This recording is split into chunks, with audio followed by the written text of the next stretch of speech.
Hello, everyone, and welcome to another seamless interview. Today, I'm thrilled to be sitting down with Sean Williams, a New York native whose love for sneakers has evolved into a mission to educate and empower. As co-founder of both the Social Studies Community Academy and the Obsessive Sneaker Disorder Talk Show, Sean has pioneered platforms that delve into the business and culture of sneakers. His work has not only amplified sneaker culture, but also opened doors for underrepresented communities in the industry. So with that, Sean, it's a pleasure to have you here today. Wow, that was it. Interview over. I got it. Sean, Okay. the whole story's there. I couldn't have done that better myself. But thank you for having me, Michael, and I'm looking forward to sharing the journey here with your seamless community. And like I always say, anytime I get to talk about sneakers is not a really serious effort in twisting my arm to do it. Good. I love that. And just so everyone knows, Sean was part of the research that we did for the Stride event that we launched earlier this year. And unfortunately, Sean couldn't be there, but we will be announcing 2026 dates soon. And hopefully, Sean, as soon as I've got those, we can get you involved for next year because I do love everything that you guys are doing. Thank you very much. We appreciate that acknowledgement and support. It goes a long way, especially in these times. I'm looking forward to sharing the journey and see who else can be inspired by it. Amazing. So look, let's jump in. Let's start with you. So what sparked your original love for sneakers and how did that then evolve into the Obsessive Sneaker Disorder Talk Show and later the Social Studies Community Academy? Awesome. So here's the challenge. Every time I get asked this, I have to find the fastest way to take you through 40 years. So December of 2024, I turned 53. And that made 40 years as a lover, wearer, and collector of sneakers. You fast forward a little bit to the year 2007, and my good friend and business partner, D. Wells, who I call the Soul Brother, he asked me to join him in this mission, this harebrained crazy scheme to start a sneaker talk show. And of course, I was all about it because, you know, being in the shoes as long as I have been into them, and understanding that there was an underrepresented voice. And a lot of us in the early 2000s who collected sneakers and had so many of them were seen as like sort of weird. So you can be isolated by that. So when we created the podcast, it sort of took off. And to the tune of at one point, we were getting 10 to 12,000 audio downloads a week. And this was before there was an actual compensation mechanism for podcasts. So based on those numbers, if we were out today, starting out, we'd be rich. But that's not really how it happened because, you know, when you blaze a trail and, you know, you start forging the path, you don't necessarily reap all the benefits that others who come behind you reap. So our blessings came another way. We ended up getting a lot of consulting jobs working with brands in the sneaker industry, which started happening by 2009 because people were telling us that people at the sneaker brands were actually listening to our show to get insight and ideas on how to do their jobs. And this is in various capacities. This is in marketing, this is design, this is, you know, community outreach. We were just literally like a business news podcast for the sneaker industry. And at the same time, giving a voice to this global community of folks who, when they're apart, they're seen as weirdos in their own, you know, individual lives. But when we all come together, we all get it, you know. So we finally gave an outlet to that mattered. And that led to the popularity, which by 2009 led to the consulting. And we started having a conversation with sneaker brands by constantly getting called out for the same thing with regard to consulting. And we were like, why aren't you guys just hiring people of color and women to work in these spots where you keep calling us to plug those holes, if you will? And, you know, they finally, after a while, came clean and were like, well, we honestly don't know how to talk to, you know, women and people of color outside the lens of being a consumer. We're really bad at it. And that was when the light bulb went off in our heads to sort of being the voice of the business and culture, create social studies. And by 2011, we launched the social studies program. And our first challenge, which was talking to the brands about it, posed another challenge when we came back to our neighborhoods and communities because we were saying to them, hey, did you guys know that there are are jobs and careers in the sneaker industry. And the response on that side was more shocking than the conversation with the brands, because they were saying, well, what industry? So that led us to believe the fact that people literally think these sneakers just magically appear on the shelves every week.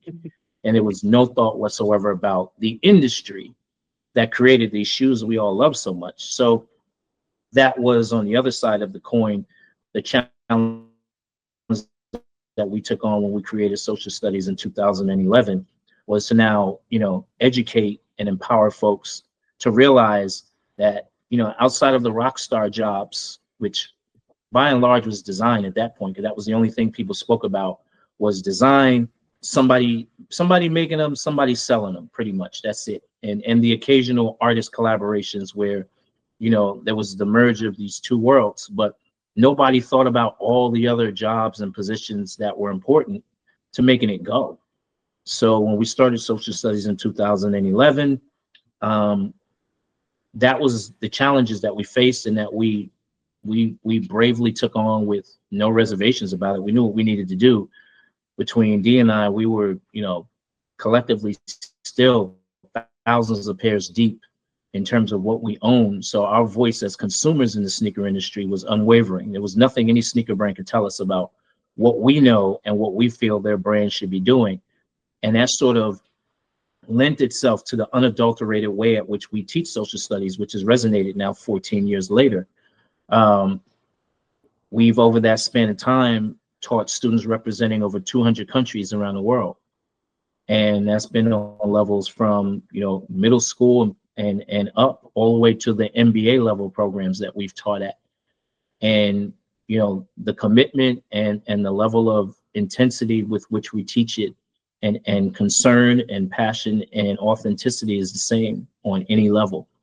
So in 2023, we started the Social Studies Community Academy here in the Dumbo section of Brooklyn, after about 5 years of trying to find the right space and situation to actually open up our own headquarters, if you will.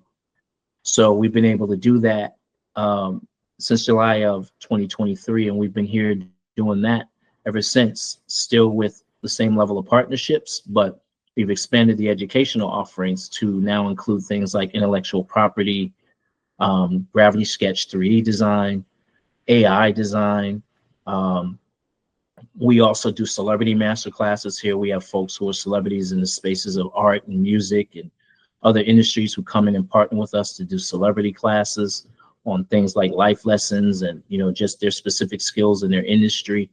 So opening up the academy has allowed us to do those things that are an expansion of what our core curriculum has been since 2011. It's been a lot of fun to sit down with people and partner on how we can get them to share their life experience as lessons to other folks, and still tie it back into the footwear industry and in sneakers, because that's the thing that was the ultimate icebreaker that brought us all together, right? Is the footwear and the stories related to them, how you rock them, why you got them, the harrowing tales of what it took to get certain pairs. Like, all of these things resonate well with people across the globe now. It's not one of those things where people in their local communities thought it was just them.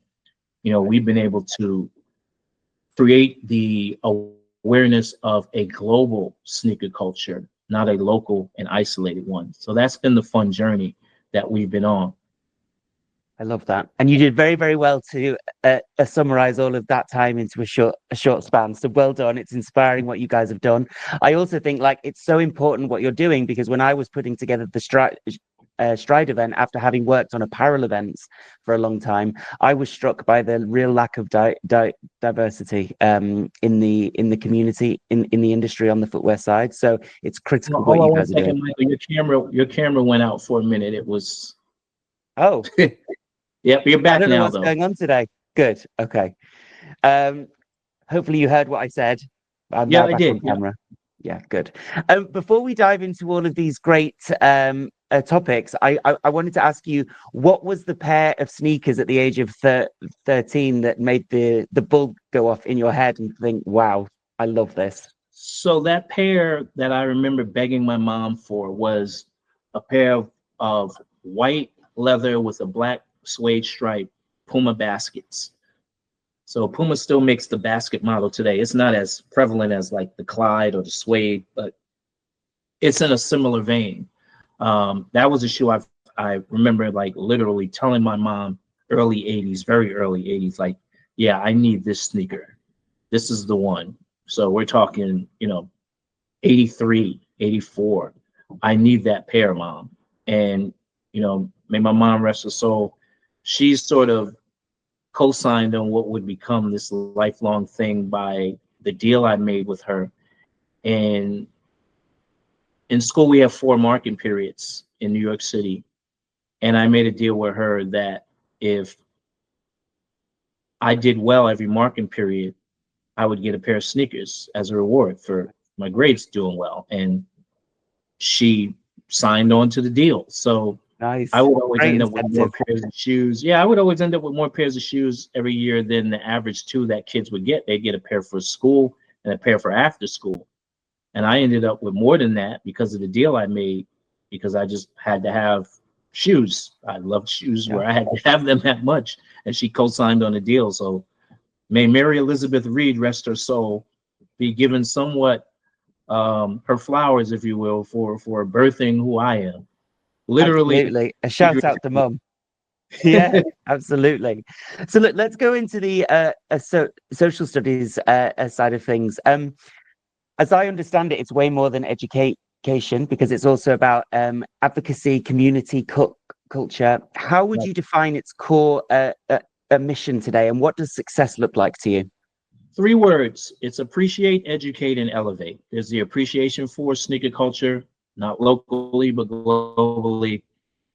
There's the education. Not everybody who's wearing shoes knows exactly what the stories are behind the shoes that they wear, the things that went into them, a lot of what it takes to make shoes. And, I don't see shoes the way people in, the normal everyday sense see shoes. I look at certain shoes and I see the amount of jobs that may have been involved with that shoe coming into existence. So there's, the appreciation, there's the education, and then the elevation, because the elevation of the industry is around getting more people to realize that there's a job or career waiting for them in the sneaker industry.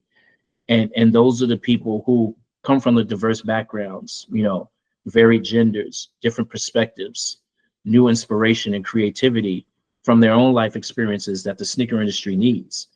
And when we foster and encourage and endorse that level of awareness, growth, and sort of go get them, if you will, from people who want to be in the industry, that's where our strength remains, is in not just giving people. There's tons of people out here who give people information, kick them in the ass, and send them on their way. We don't do that. We support you in whatever it is you want your new journey in footwear to be, or even your existing journey, because people in the industry come and take our courses. People who are veterans, who want a refreshed perspective. They feel like they've been down in, their silo doing what they do with their head down, and they haven't necessarily been paying attention to what has been going on out here in the streets, in the culture, what's moving the needle, what's not, what are people saying. And people from the industry even come and take our courses because they need to get tapped back into what's happening. Yeah, amazing. And I know that when we first initially spoke about Stride, and when I had I read up about you, you're always kind of like classed as being early in the game, whether that be with your sneaker podcast or with tech-enabled creation. What are the biggest lessons, I guess, that you've learned from being ahead of the curve all the time? I would say that you have to have thick enough skin to understand that everybody's not always ready for you. And I think that that's something that a lot of trailblazers in their industry face, is the fact that you're coming with something that doesn't necessarily tap into people's current mind state in terms of where they feel their industry is. We've always been step forward and forward thinking, because both myself and Dee, as parents, we love that age-old pastime of being able to shop for sneakers for our kids. And the shock to the system for us was the fact that when we finally had our children, who were in their 20s now, You know, our two older children are in their mid-20s now. We started going shopping for sneakers for them that were on the shelves when we were kids. Yeah. So it was like, what happened? How did we get into this time loop of taking our kids shopping, thinking that the stuff that was on the wall was going to be the things that they can make their own choices on and decide what they like and push things forward that way. But the only choices they had were the same things that were on the shelf when we were kids. Right.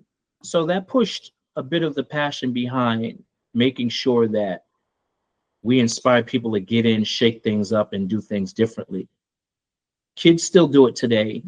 They have their own rules. You know, it is the spirit that we can relate to through hip hop culture, which was now a global culture, a multi-trillion-dollar industry that was inspired by youth who made their own rules after being cast aside and left behind. So that spirit with which kids move now to set their own trends and do what they want to do, we can relate to.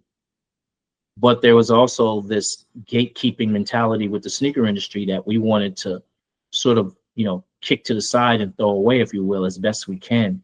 There's still a lot of gatekeeping that goes on in the footwear industry because we get it on one side.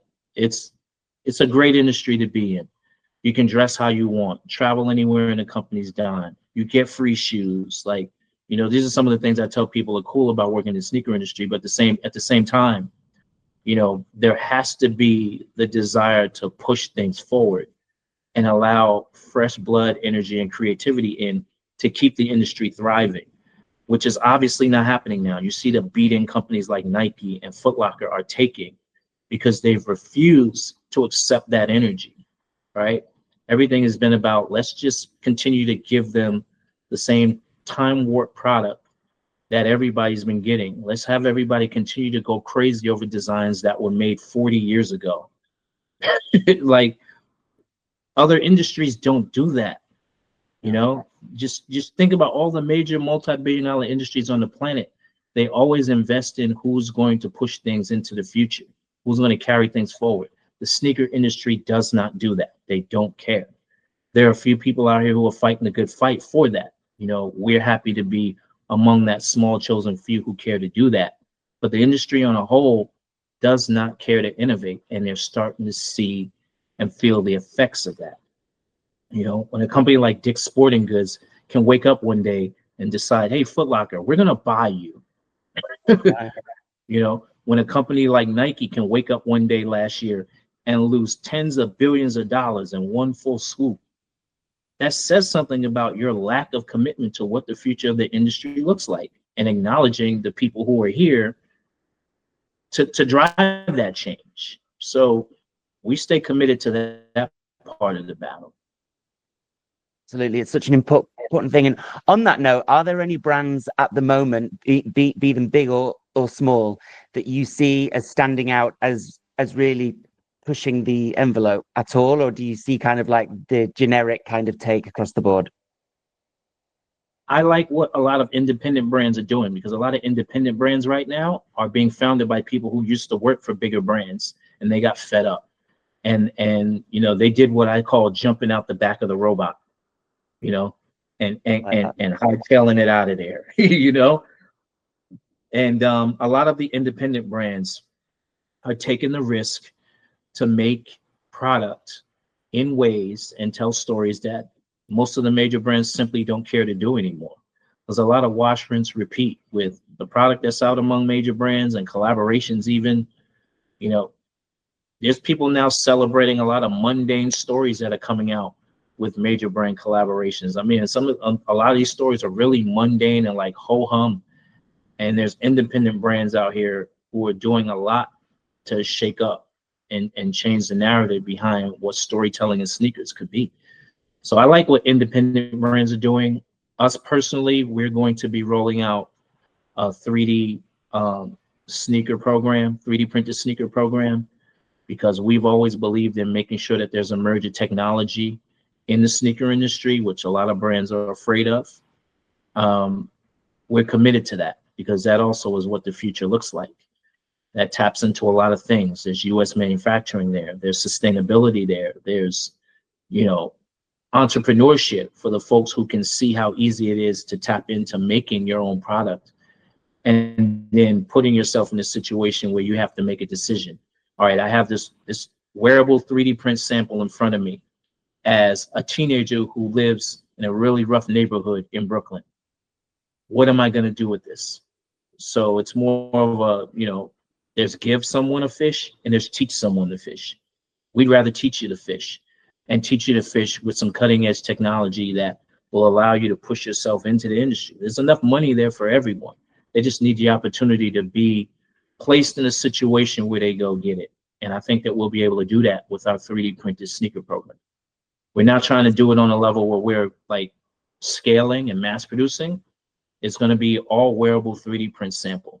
We don't want to scale to become that kind of business that relies on the profit of 3D printed sneakers, because quite honestly, we know the industry ain't there yet. Yeah. But true to our mission, we will be able to empower people to sit down and think about the place that they could have in it through using that technology. Nice. I love that. Well, look, on the topic of technology, as you mentioned, you know, from Gravity Sketch to AI to 3D printing, you're teaching a lot of tools and technologies that a lot of other schools aren't yet. What really made you embrace these technologies, and how do you make them accessible to your students? So thank you to Gravity Sketch first and foremost for like really understanding what we were trying to do here, because the conversation we had with them as a design tool was, we're not trying to teach design. What we are trying to do is use Gravity Sketch as sort of a skills development and workforce development tool for people who already know how to design.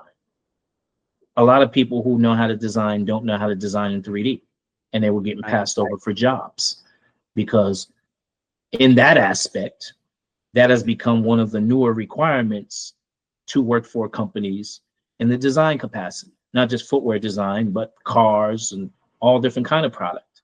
Absolutely. So we took it upon ourselves to have that conversation with Gravity Sketch to make it available to folks of any design discipline to come in and learn how to design in 3D, so that when you go out there for your next job or another opportunity comes your way through a referral, you know, a new prospective client, any kind of opportunity, you've maximized your skills so that you can take advantage of that. And a lot of designers, you know, they get shocked to the system by being able to know how to design, but not knowing how important all the other people in the room are. Yep. Which is one of the things that a lot of designers, when they come and take social studies, realize. It's like, so you mean to tell me after I've drawn this and mocked it up and I've invested this time, it's out of my hands? Yeah, it's out of your hands. It's not going to happen most of the time, which is something that isn't told to designers up front. They're told how to design things, but that business conversation that determines whether it actually makes it out there is never had with them. So when they take social studies, then they realize, wait a minute, this is a coalition effort. This is a team thing. There are decisions that need to be made that I literally have no control over, but my skill set is important here. So being able to give people that perspective and being able to give people who know how to design already a skill that allows them to be considered was important. So Gravity Sketch 3D design, we have a great partnership with the folks at Newark on AI design, you know, which people may frown upon, but the people who frown upon that, you're already in your set opportunity to get what you want to get. Right. So this is, again, another way people gatekeep in the sneaker industry. The people who are comfortable with doing things right now the way they do it are not interested in endorsing or embracing things that can move us into the future. Those are the quiet and passive aggressive ways people gatekeep on this industry, and we're not going for it. Nice. I love that. A powerful use of tech. And I think also, you know, as someone, I I didn't study a design at school, but I think regardless of the degree that you do, in a lot of traditional schools, you're taught the skills but aren't taught the context that you're going to use them in. And I think that's a huge, huge gap and barrier to a lot of people. And it ends up being a massive learning curve when you hit your first job and are like, you go in, you think you're ready, you're prepared, you're good to go, and then it's a huge shock to you that, oh, hang on, I actually don't know I know what I'm doing, but I don't know how to work with the others along that value chain. So I think it's amazing that you're taking the time to do that. Right, and that's so important because Dee and I both have experience in corporate jobs in other industries. Him in mortgage banking and finance, and me in procurement, sourcing, and vendor relations. And I've done this with some of the biggest companies that are world recognized, and noticing that, yes, your piece of what you do in this process isn't the process. It's part of a system, right? So being able to understand that there's a system that you've become a part of that is going to make this thing happen is what a lot of colleges and universities don't teach. Trade schools do really well with it. Colleges and universities, not so much. And when you're talking about a creative and fun industry like sneakers, when people get that degree and they get that pat on the back and they get the kick on the ass and headed out the door, that's when things begin to hit them now. Wait a minute. I thought when I got here that when I did this was going to be the thing. No, it's not going to be the thing. It's not even going to be in the color you want. That color you were committed to, the colors in your head when you created this thing, and that's out the window. That's not happening, So there's a lot of conversations that people who take social studies are no longer shocked by when they get into the industry. And even for the folks who are already in the industry and come back and come to us, they have a renewed perspective on what's actually happening to them. Amazing. I love that. I wanted to also ask, I was very surprised when I was putting the Stride event together that there weren't more schools and programs specifically dedicated to footwear. There's a lot of fashion schools, a lot of fashion programs around the world. I mean, I think the US itself has a 50 plus across the country, but footwear specific, it's really limited. And I'm not really sure I understand why that is. And I don't know, do you know? Do you have a perspective on it? Again, I think that's tap back into colleges and universities that have all of these design programs. Not gatekeeping, number one, and number two, not realizing that footwear being a multi-billion-dollar global juggernaut is a strong consideration for even what people decide to put on for clothing and apparel. Yeah. I think that the old school mentality of dressing from the head down is the prevailing thought from people who are in the positions to let footwear in, where a lot of us dress from the feet up. So you have this level of energy versus this level of energy. And, this level of energy dressing from the feet up is not the dominant force when it comes to access to industry. Right. That's why it's happening. But, thanks to visionary and daring minds like Dwayne Edwards, who created the Pensole Footwear Design Academy, which is now Pensole Lewis College, he was in the ultimate position in terms of desirability for a designer. Right. When he realized in his position, this is not what the future of the industry should look like. I don't like what I see here. And literally took it upon himself to shake the tree that is the traditional footwear industry. Yeah. And, folks like us follow right behind him by being inspired to take the business and the culture part and enforce that. So these are still the forces that we're up against, is the traditional thought of things being from, the head down and footwear being an afterthought, when numbers and the industry have proven otherwise. There are a lot of people out here who dress from the feet up. And some of your students over the last 10 to 20 years are people who are interested in life from the feet up. And the traditional systems refuse to acknowledge that. Yeah, it's strange. I hope it. I hope it does change.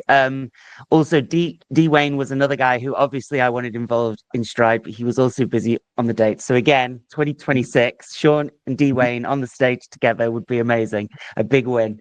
Um, you mentioned a moment ago about using 3D printing to design a wearable sneakers. Why is democratizing access to tech so central to what you're doing? As bluntly as I can state it, because people of color are always left out, first and foremost. It is always the afterthought to give access to people of color in underserved and communities that don't have the tech access. And it isn't until folks get super rich off of using the utilities and the technology to create these spaces and these opportunities for themselves that they decide to finally turn around and say, okay, well, now let's give access to so-and-so. You know, we've done our thing with it. We've made our money. So now we can let them in. Again, another form of passive aggressive gatekeeping. And we've seen that a lot. We saw that with the .com bubble, right? In the early 2000s, where everybody and their mother had a .com. And then the only ones that prevailed and made money were the ones that actually found utility in the technology, providing value that people could actually use every day. And then anybody else who comes after that, you're seen as a knockoff or bootleg. And that's what has happened a lot to even people of color who start tech-related businesses or jump into the tech and want to create spaces and solutions. It gets seen as, oh, well, now you're here? You want to do that now? Yeah. And for the last 5 years or so, I've been fighting against that, making sure that I provide access to people as early adopters. While it's still growing, while everything is still chaotic and crazy, you're still aware of what's happening. You're still immersed in it where you're paying attention to it. You know, I've been working for years now to try and get, you know, NFT technology and blockchain technology immersed in footwear. I've been in that space for 5 years trying to find the right solution for that. Right. And, you know, because of what has happened with NFTs and, you know, crypto scandals with FTX and stuff like that, it's been a hard way to go. Yeah. But when we opened the academy here, knowing that we're in full control of giving people access to this technology, we didn't hesitate. We reached out to Gravity Sketch. You know, when I found out about Newark, you know, I reached out to Ivan and the good folks at Newark and said, hey, here's what we want to do. And both organizations said, this is great. We love it. We got your back. Here's what you need. Amazing. It's that simple. You know, we wanted to give the access while everything is still early and crazy and uncertain and chaotic, because the people who figure it out and set the rules up, they're the rich folks who now close the door on everybody else. Right. It's amazing to hear that those tech partners stepped up like that, and I hope more of them do. We have a lot of tech companies in our community, and I hope that they watch this and they reach out to you. On the topic of you know, the lack of diversity in footwear, especially in non-design roles. This is a big one, but what systemic changes do you believe the industry needs to make in order to combat that and move beyond it? The first is internally at a lot of the bigger companies that have recruiters. My goal is to have the relationships with all the non-design recruiters at these brands, because the recruiters for design, those are the rock stars at these companies. They get to go to the trade shows and the conferences and the complex cons and all of that, because yeah, you know, design drives product, you know, the product creation. But I want to have the relationship with all the non-design recruiters to make them the rock stars in their space for the other positions that are part of the process. That's my goal, is to establish that systemic relationship with them that has them held in just as high regard on one side as the design recruiter is on the other side, who gets all the perks and the travel and the trips and the cool stuff, because those folks are just as important to the process. How do we forget that? Yeah. Absolutely. I also want to ask, so you mentioned that that your program is obviously for young people, but also for people who are looking to switch careers and mid-career professionals too. Why do you think those people are an overlooked opportunity for the footwear industry? So here's a piece of trivia for you. My oldest student in social studies in my class of 2017 was 62 years old. Amazing. Wow. Yeah. Still active in the industry, publishes books, does some brand ambassador work for Converse, like very busy. And notice I said 2017. Yeah. Right? Here we are, 2025, 8 years later. So this person that I'm telling you about is 70 years old now. Yeah. Right? So I say that to say we don't, our sweet spot in terms of age of someone who can kind of comprehend on a basic level, a remedial level, what we teach is 14.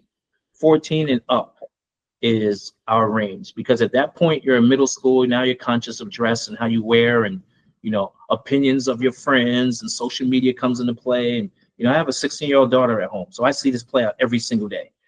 That's a sweet spot of 14 because of that, because then you can sort of now start making those points about what's happening in footwear and fashion with them, and they stick a bit all the way up.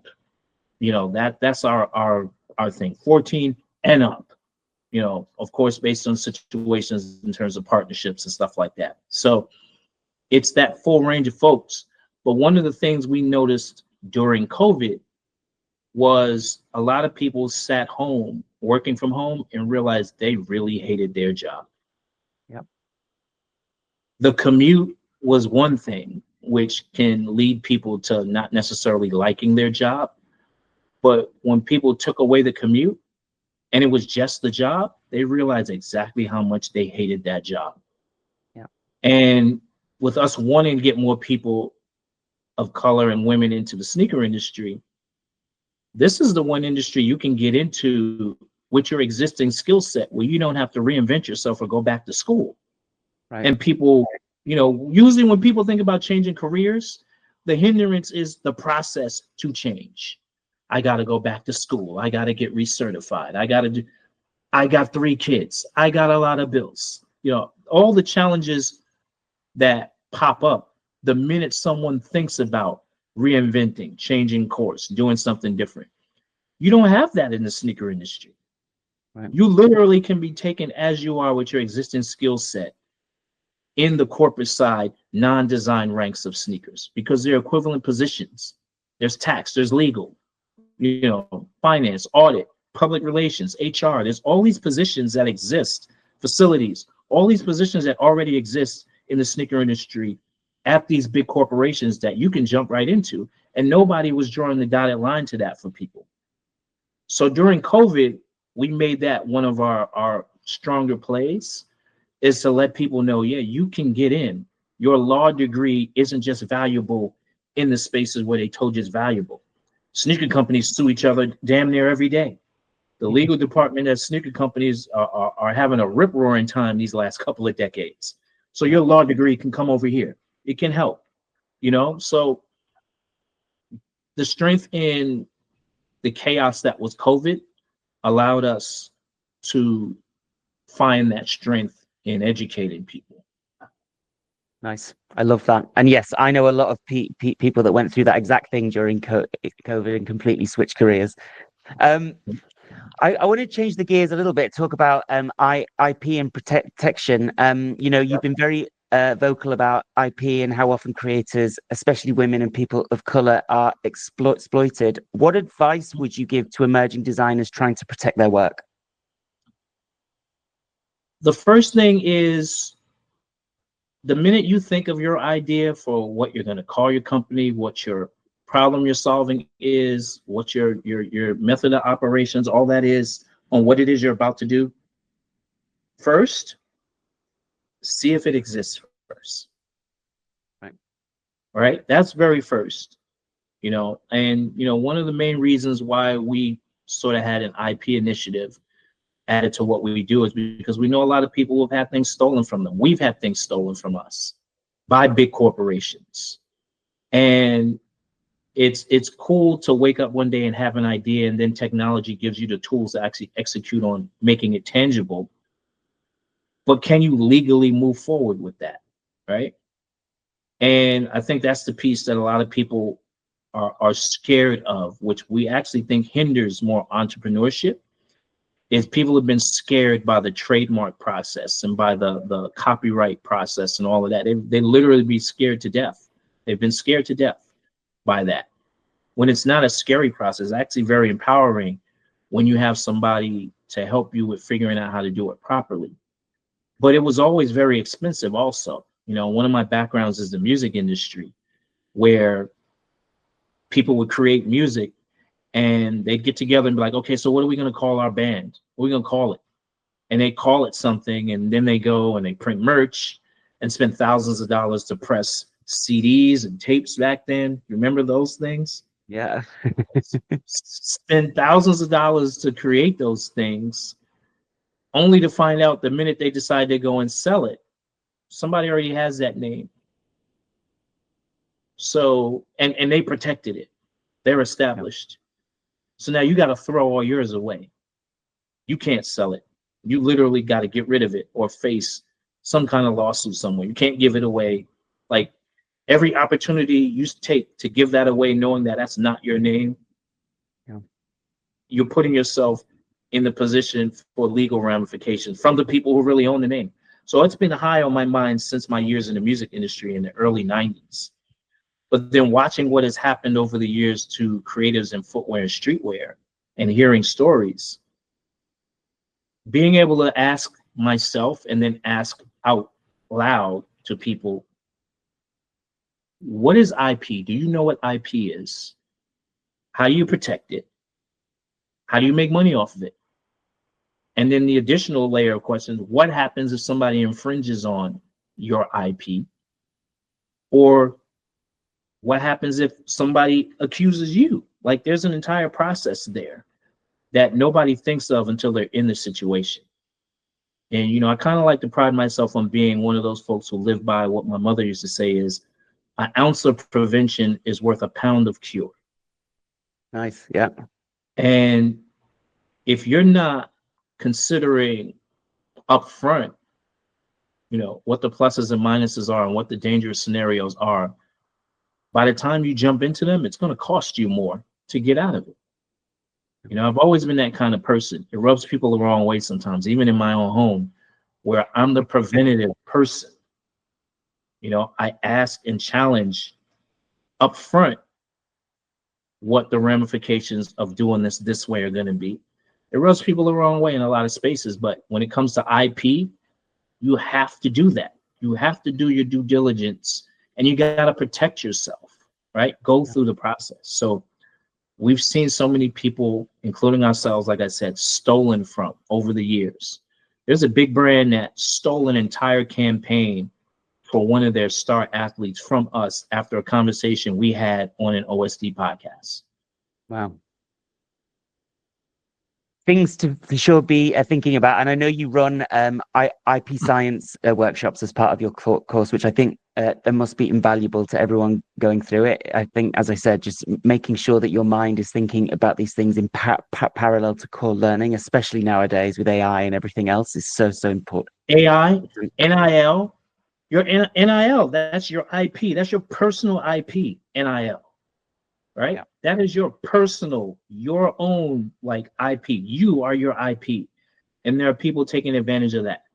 So, you know, when we started IP Science, and, you know, I got to thank Caroline DeBear, who is amazing at what she does, not only just as, you know, the footwear design teacher at California College of Art, but as that IP expert who I was delighted to be connected to when she reached out to me for us to have the conversation around this, because, you know, our mindsets and stars aligned on being able to do that.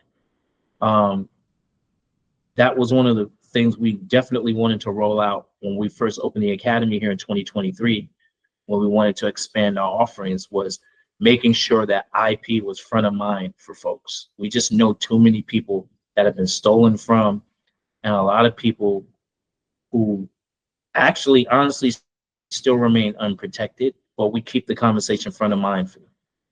Yeah, great.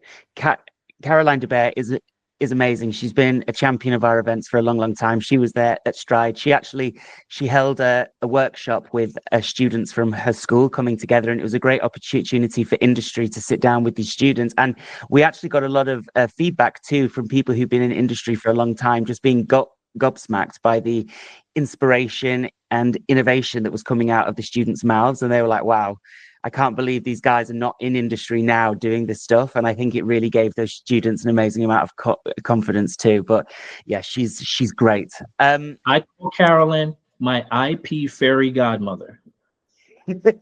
She'll love that.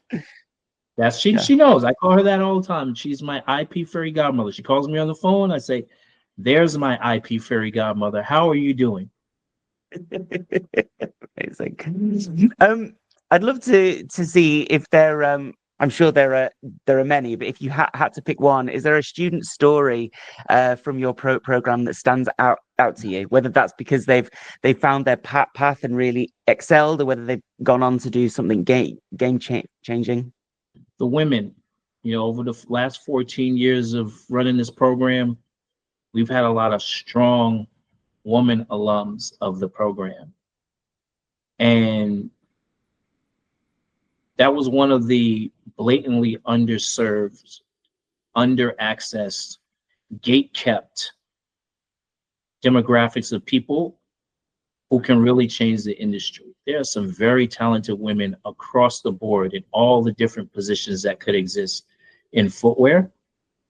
And to see so many of the women who come through the social studies program find their place, their seat at the table, and do some really amazing things, and still do it now, despite the challenges, that's something that we really feel good about, is the fact that they've pressed on and endured, despite waking up in the morning knowing that there's an industry that really doesn't have a place for them, by and large.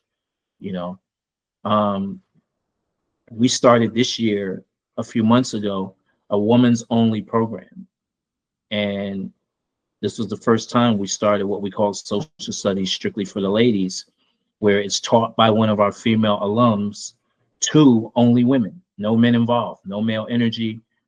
Whatever situation the women are in, at home, cooking, tending to kids, doing whatever, they're in their space where it's accepted for them to be in their element, learning the business and culture of sneakers without that male judgment or, presence.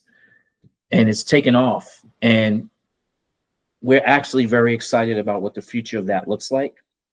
We're still looking for sponsorship for future cohorts of it, just to put that out there, because absolutely, everybody's funding has been a little crazy ever since this particular US regime has done what they've done with tariffs. And we're looking for folks to sponsor continued cohorts. We currently have like a line of, let's just say, almost 40 women lined up to take social studies strictly for the ladies from across the globe. And we want to make sure that they all can take it without the financial barrier that hinders people from doing things that could change and improve their lives. Absolutely. Well, yeah, if anyone does watch this, I'm sure Sean might mind if you reach out to him on LinkedIn. When this is live, I'll also put a link to your profile too, but get involved if you can. We are getting near to time, so just a few more. You've built something deeply local, yet obviously it's relevant on a global scale. And I know you already have a lot on, but do you ever plan to scale this or clone this model? And if so, how would you go about doing it, I guess? We would love to have a social studies community academy in various cities across the globe. There have been conversations around doing that in places like Paris and Germany. Dee lives in Houston. We're looking at trying to expand to the Houston area right now, here in America, and then to other cities where we know that there would be a need and we'd be valued with what we do. Cities like LA, Chicago, Miami, up in the Boston area. Those are some of the, mapped out places where we would love to be able to open up a social studies community academy. Our reach in terms of who our alumni network is gives us the ability to put alumni in positions in all of these kind of cities to teach, and even globally, places like Amsterdam. You know, we have folks there, people in Paris, people in London. Like, we have people who are our active network of alums and allies who we could tap in to teach at an academy space in all of these places across the globe. So that's the grand plan. Now that we've seen that the academy here is up and running and it's a proven successful model. Amazing. I'm after this call, I'm going to put you in touch with a guy called Safir Bilali. I don't know if you know him.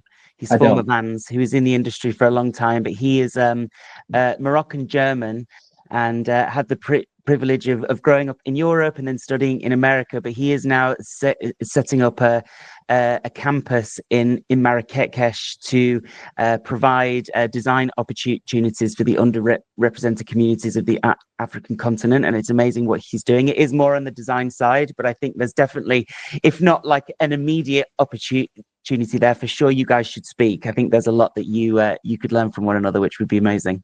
I'll put you guys in touch. Nice. Okay, so we're down to our last two. Where do you see the intersection of sneaker culture, technology, and community going over the next 5 years? Well, if we have our way, it's going to be one of those transitions where people wake up in the morning who are passionate about the culture, but they're also passionate about learning and establishing their own place in this industry and being true representatives of the culture. I think that's one of the flaws with what happens in our beloved sneaker culture right now. It's being governed and steered in a direction that isn't favorable because there are a lot of people who aren't from the culture in those positions. There are a lot of people who come from other industries who think, oh, sneakers is easy. Let me just dive into that. How hard could it be, without understanding the important nuances and the important elements of it? You know, so why companies like Foot Locker struggle. And now they're being, you know, offered to be bought for a number that's honestly ridiculous. Like, the number that's been reported for Dick's Sporting Goods to take over Foot Locker is crazy, considering Skechers just took themselves private for almost 4 times that amount. Right. And Skechers isn't in our culture. Yeah. Right. So it just goes to show you, like, the business side of things, right? Like, Skechers took themselves private for almost $10 billion. And Dick's wants to buy Foot Locker, a global retail powerhouse, for 2.4. Yeah, it's crazy. And Skechers isn't in our culture. Skechers has no place in our culture. They're a very successful business. They know their customer. They do what they do well, undisputed. But nobody finds Skechers in Foot Locker. Nobody goes looking for them at all. I don't care what Snoop Dogg tells you, right? So these are the conversations that we have with people around what's happening in this business, is the fact that if you're going to leave the culture behind, you're going to pay for it. Somehow you're going to pay for it, because you could act like it's not important, and maybe numbers show you that sometimes the culture isn't the financial powerhouse you expected it to be, but it's still very much important in terms of the headwinds and the direction that our industry is headed into. Right. Absolutely. Okay, well, look, thank you for your time. I'm going to end with a big one, but let's see. If you could change one thing about how the sneaker industry works today, what would it be and why? The gatekeeping. Like, I hate the gatekeeping in journalism, in hiring, in education. Like, I can't stand the gatekeeping. It is just so blatant these days. Even it used to be more veiled, I guess, because there were less people trying to get in. Right. Because first you had to establish to the general public that there was an industry to get into, which is, you know, like I said earlier. But then the secondary thing is, once people are aware of it, like, It's like they doubled and tripled the amount of gates and hoops you have to go through to get in now. You know, trying to get a story printed, even for us, you know, the only sneaker business and culture academy in the world, not just America. We're the only ones who do what we do in the world. Yeah. And getting the media to acknowledge that and cover that, we were gate kept against, still in a lot of spaces. In education, you know, we hear the challenges, like you said, of people who want to learn about sneakers, and their institution is simply like, no, we don't care. Mm. And then in the hiring, you know, putting people through all kind of hoops, intimidating group interviews and projects for your brand, and you don't even work for the brand yet, but yet you're going home and you're doing homework to prove you should work there, and then they don't hire you anyway. Yeah. Ghost jobs, right? Like, there's so much gatekeeping going on that is ridiculous. I wish that I could snap my fingers like Thanos and make that go away. I also wish that to be true. But look, it's been amazing to speak to you today. Really inspiring what you're doing. As I said, to anyone who watches this or reads the piece, please reach out to Sean. I'll provide the links in the text. And as I said, Sean, I really hope that we can involve you in Stride 2026. Again, the power and the inspiration and really the hope that is coming out of what you're doing is very powerful. So thank you so much for your time. And thank you for what you do, Michael. I appreciate it. And hopefully 2026, I'm sitting right there by your side, brother. See you there. See you there. All right. Thank you, Sean. Have a good day. You too, man. Thank you again.